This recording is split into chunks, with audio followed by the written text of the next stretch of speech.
National sur les guichets uniques s'est tenu du 21 au 22 mars 2024 à Pointe-Noire sous le haut patronage du Premier ministre chef du gouvernement Anatole Collinet-Makosso, représenté par le ministre des Transports, de l'Aviation civile et de la Marine marchande Honoré Saï, en présence de plusieurs membres du gouvernement, du président du Forum numérique, directeur général du GIOT Eugène Rufin-Bouya et du président de l'Alliance africaine pour le commerce électronique Youssef Aouzi, ainsi que de plusieurs invités de marque et des délégués des institutions internationales. Organisé par le guichet unique des opérations transfrontalières en partenariat avec le cabinet Grinso et Associés, ce forum placé sous le thème « L'intelligence artificielle, rupture ou continuité » a réuni plusieurs experts, acteurs de l'écosystème digital, notamment des professeurs, docteurs, ingénieurs, juristes, économistes, praticiens, venus du Sénégal, du Maroc, de Singapour, du Cameroun, du Kenya, du Bénin, de la Belgique, de la France, de la Suisse, du Royaume-Uni, des États-Unis et du Congo. L'objectif a été de fournir une plateforme de réflexion et de discussion sur les implications de l'intelligence artificielle dans la société contemporaine. Plus spécifiquement, il s'est agi d'explorer les différents aspects de l'intelligence artificielle, notamment ses implications socio-économiques, éthiques et technologiques. Les participants étaient invités à partager avec un public varié et diversifié leurs connaissances, leur expérience et leurs perspectives sur la manière dont l'IA transforme notre monde et à débattre des défis et des opportunités que cela présente. Dans son intervention, la présidente du conseil départemental et municipal maire de la ville de Pointe-Noire, Evelyne Titiel, s'est réjouie de l'organisation de ce forum dans cette ville. Ce forum qui, 3 jours durant, va placer notre cité centenaire sous la rampe des projecteurs internationaux, la positionnant comme un carrefour d'intelligence et de savoir dans le domaine du numérique, représente pour nous une opportunité exceptionnelle de renforcer l'image dynamique et innovante de Pointe-Noire, tout autant qu'il nous permettra de promouvoir, à travers les technologies numériques, le développement socio-économique de notre ville, surtout au profit de la jeunesse, sachant que l'année 2024 a été dédiée à cette couche sociale la plus représentative de notre pays par son Excellence M. Denis Sassou Nguesso, président de la République, chef de l'État. Pour sa part, le président du comité exécutif de l'Alliance africaine pour le commerce électronique a salué l'initiative du GIOT, notamment le choix porté sur l'intelligence artificielle.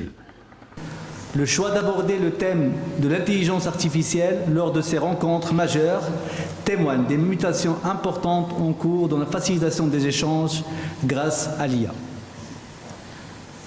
Je saisis également cette occasion pour saluer chaleureusement notre collègue M. Eugène Rufin-Bouya, directeur général du GIOT et président du Forum numérique Congo, ainsi que son équipe pour leur remarquable travail dans la préparation de ces événements, ne veut de succès et de les accompagner pour cette édition. Ce forum a constitué une occasion unique pour partager les expériences dans le domaine du guichet unique et du commerce transfrontalier. Dans son discours scientifique, Eugène Rufin-Bouya, président du Forum international du numérique du Congo, a mis en lumière toute la logique autour de l'IA, évoquant son historique et sa pertinence. Il a notamment abordé les implications qui découlent de l'IA du point de vue technologique, éthique, juridique et social. Ladies and gentlemen, please welcome Eugène Rufin-Bouya, President of the Congo International Digital Forum, Director General of the Single Window for Cross-Border Operation. We invite him to take the floor for his speech. Thank you.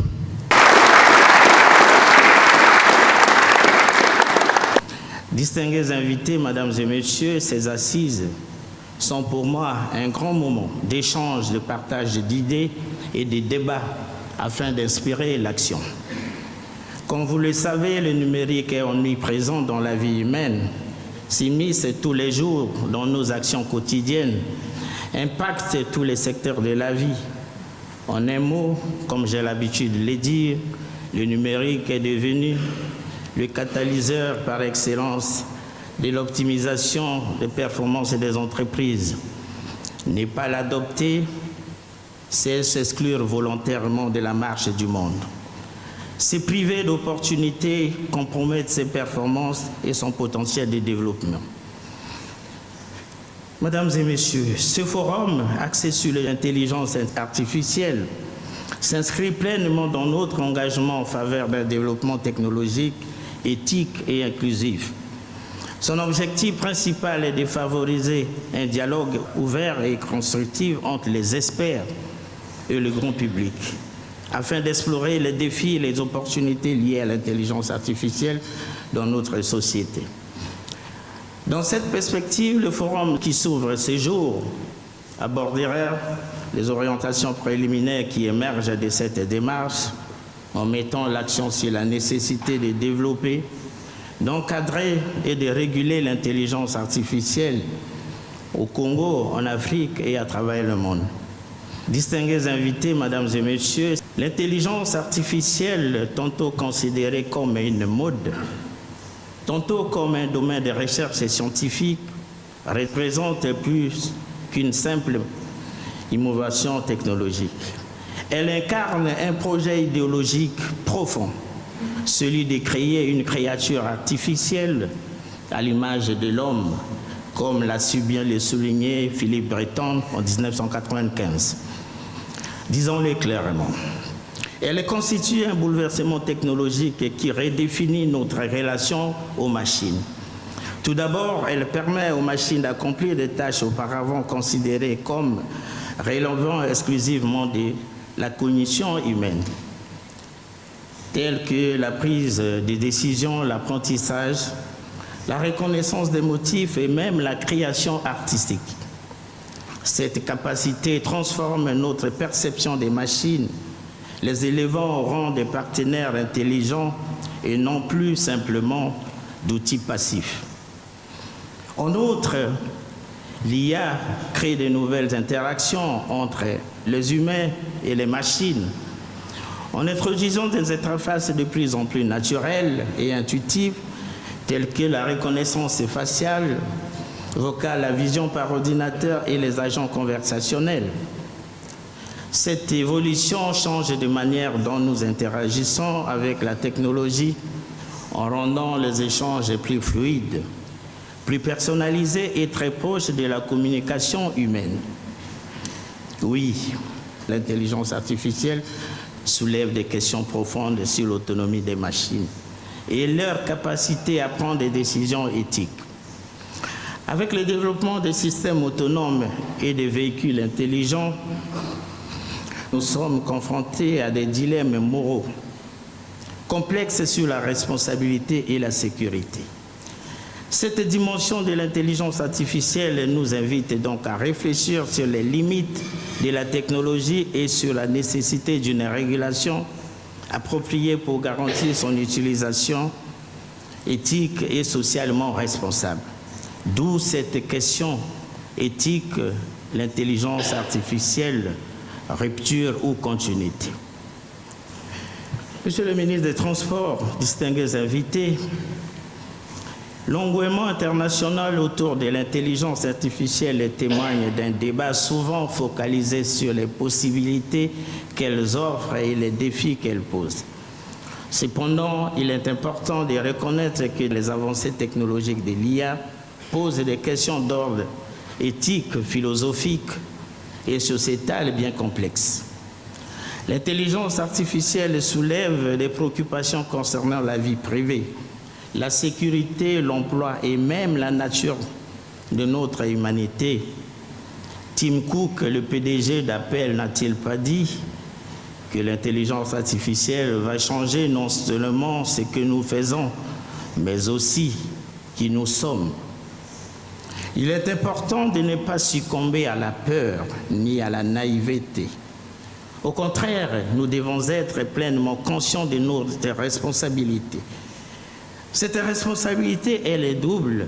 Tout d'abord, il s'agit de comprendre les mécanismes mis en jeu, puis de définir la voie à suivre pour utiliser l'intelligence artificielle.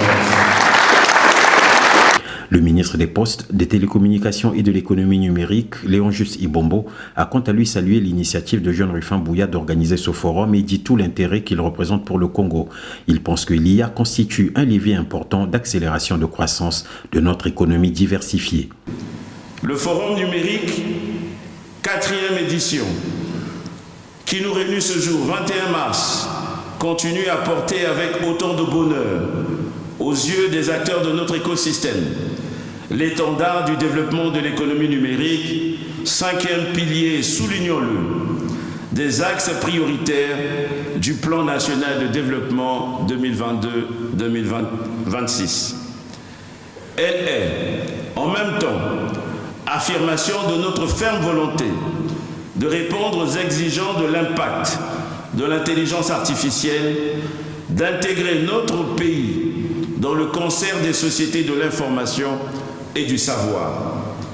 Comment ne pas exprimer tout notre réconfort au comité d'organisation du forum, dont le président, M. Eugène Ruffin-Bouya, qui, avec courage et constance, organise les forums numériques dont l'appui multiforme à notre écosystème n'a jamais été démenti.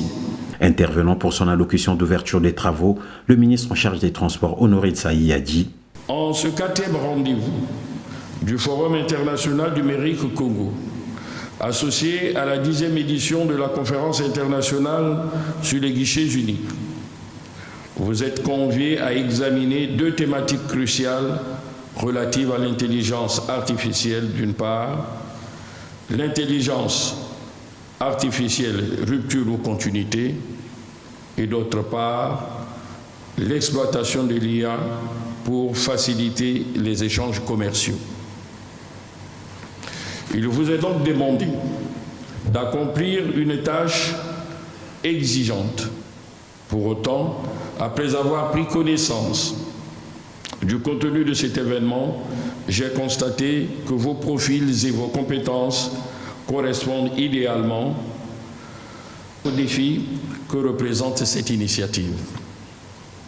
En conséquence, nous attendons de vous, à l'issue des délibérations de cette manifestation, 1. Des analyses approfondies des opportunités et des défis que représente l'émergence de l'intelligence artificielle dans nos sociétés et nos économies, notamment un éclairage programmatique sur la question clé de la rupture ou de la continuité. Après la cérémonie d'ouverture, les participants ont visité les stands érigés pour la circonstance où plusieurs entreprises ont mis en avant leurs produits et services. La coupure du ruban symbolique marquant l'ouverture officielle des stands a été effectuée par le ministre en charge des Transports, accompagné des membres du gouvernement. Par la suite, les participants ont rejoint la salle des conférences de l'hôtel Atlantic Palace pour suivre la conférence inaugurale animée par Eugène Ruffin-Bouya et marquée par des échanges très animés et édifiants. Après la session inaugurale, suivie de 8 autres sessions ayant couvert un large éventail de sujets allant de l'intelligence artificielle à la cybersécurité, en passant par la blockchain, le big data, l'Internet des objets et bien d'autres, les participants ont formulé des recommandations devant servir d'orientation stratégique au niveau politique et de transformation générale de l'écosystème numérique international et congolais en particulier. Après 2 jours d'échanges et de débats fructueux, les participants au forum ont formulé des recommandations devant servir d'orientation stratégique au niveau politique et de transformation générale de l'écosystème numérique international et congolais en particulier. Elle se présente comme suit.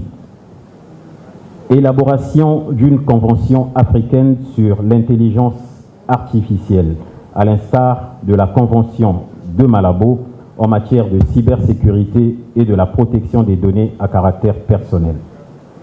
Élaboration d'une loi nationale portant protection des développeurs algorithmiques et des utilisateurs de l'intelligence artificielle.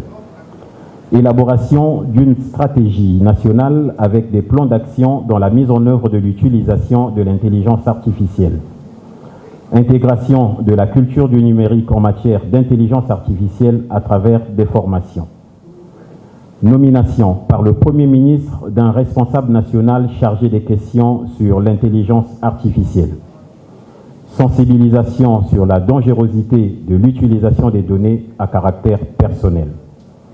Et puis, l'instauration dans les programmes éducatifs des formations en développement algorithmique dès le collège afin de promouvoir l'innovation et la créativité au sein de notre société. Ainsi se présente, mesdames et messieurs, le communiqué final sanctionnant nos travaux. Lors de la clôture, le président du Forum international du numérique du Congo a remercié tous les participants, notamment les membres du gouvernement, les experts nationaux et internationaux et le public attentif pour leur participation très active, tout en leur donnant rendez-vous en 2026 pour la 5e édition. Tout simplement, je tiens à remercier une fois de plus les panélistes, les partenaires et les participants pour avoir répondu massivement à notre invitation. Et je pense que les contributions qu'ils ont eu à apporter au cours des débats ont constitué, on va dire, une substance pour notre République. Et je tiens une fois de plus à les remercier et à demander à ce que nous nous retrouvons pour, on va dire, l'édition prochaine et que nous allons réfléchir sur les thèmes. Merci pour votre aimable attention. La 4e édition du Forum international du numérique du Congo, couplée à la 10e édition de la conférence internationale sur les guichets uniques, a été une totale réussite, comme précisé par le ministre en charge des Transports dans son allocution de clôture des travaux. Au cours de ces jours, nous nous sommes plongés dans des débats très animés et stimulants, explorant des défis et des opportunités que l'intelligence artificielle offre à notre société et à nos économies. Durant cet échange, nous avons cherché à comprendre comment l'intelligence artificielle peut être un vecteur de changement radical tout en maintenant une trajectoire évolutive dans notre monde numérique en perpétuelle mutation. En tant qu'hôte de cet événement, la République du Congo par ma voix et au nom de son Premier ministre, M. Anatole Koliné-Makosso, que je représente, se félicite d'avoir pu offrir une plateforme de premier plan pour favoriser le dialogue et la coopération entre les différents acteurs du numérique et du commerce international. Nous sommes convaincus que les échanges futurs qui ont eu lieu au cours de ces journées contribueront à renforcer les liens entre nos nations et à promouvoir la croissance économique inclusive et durable dans notre région. Enfin, je souhaite conclure en félicitant le GUIOT et son directeur général en leur disant « Mission accomplie et tout est bien qui finit ». Les échanges fructueux qui ont eu lieu au cours de ces journées contribueront à renforcer les liens entre les nations et à promouvoir davantage la culture du numérique en République du Congo.